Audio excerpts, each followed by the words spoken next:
I finished two books yesterday. I'm going to tell you about one of them. I read Brighter Than Scale, Swifter Than Flame by Neon Yang. This is a sapphic fantasy romance novella.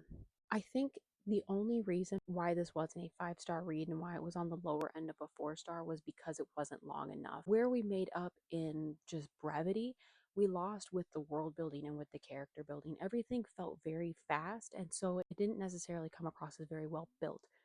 I say that, and I still loved every minute of this. Yang has this way of writing. Prose is very lyrical, it's beautifully done, but it does tend to drag a little bit. They use page-long paragraphs that feel like they could have had breaks in places where there aren't any, and so it does feel a little bit slow. It's an acquired taste kind of prose. I enjoyed it, but I can understand why it is too much. Problem with it was just that it felt like there was more details than there actually were because it was so wordy.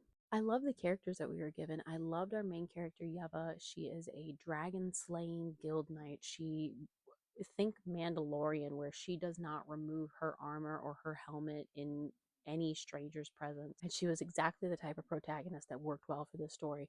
And as a love interest, as her foil, so to speak, Sookhee was beautifully written.